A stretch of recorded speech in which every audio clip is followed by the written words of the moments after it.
You Speak Franglish at Work. Dans cette agence de publicité digitale, on a voulu tenter l'expérience. Voir combien de mots anglais faisaient irruption dans une réunion standard. À gauche, un compteur de temps, à droite, celui de mots. 1, 2, 3, go. Par rapport au site en iframe, le client voudrait pouvoir dupliquer les templates qu'on a sur la page. Est-ce que tu peux aller sur la page Sur la haut. La deuxième. Oui, mais encore.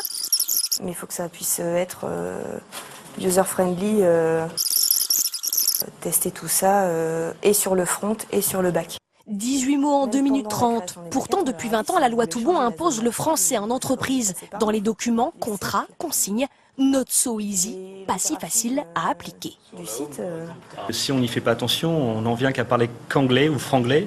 Et des fois, on se demande, mais comment on faisait avant? Car oui, comment faisait-on avant ça? Une vague anglo-saxonne aux tempes grisonnantes qui a imposé l'anglais comme la référence chic de Marketing Choc. Voilà. Résultat, en entreprise ou sur les vitrines, la France s'anglicise. La veste devient jacket, les slogans sont en anglais, même les marques 100% françaises comme ici s'y mettent. L'anglais partout, c'est évident, mais il n'y a pas le choix. C'est dommage parce que le français est une si belle langue, c'est dommage d'angliciser.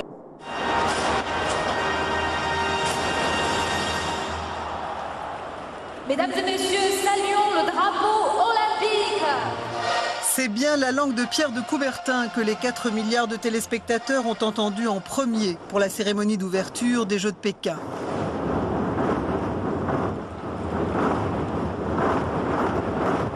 Il ne faut pas céder un pouce. La francophonie, ça ne doit pas être une lassitude, ça ne doit pas être un vieillissement. C'est le 21e siècle, c'est la diversité culturelle. La diversité, c'est la valeur moderne. La francophonie, la diversité culturelle, la diversité linguistique sont des valeurs modernes.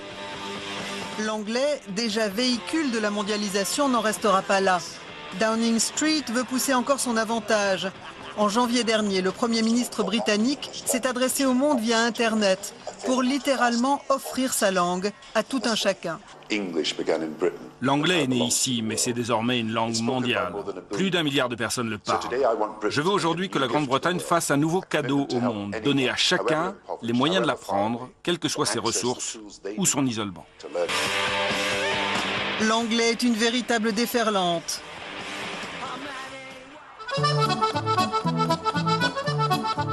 Pourtant, certains résistent encore avec la dernière énergie. La ville de Québec, 400 ans après sa fondation par le français Samuel de Champlain, est un haut lieu de la francophonie. C'est là que les 7 millions de francophones du Canada organisent leur résistance à la pression linguistique et culturelle des 330 millions d'anglophones d'Amérique du Nord. Et cela passe par une vigilance de chaque instant. Les Québécois ont prouvé tant et plus qu'on pouvait lutter contre la déferlante anglo-américaine.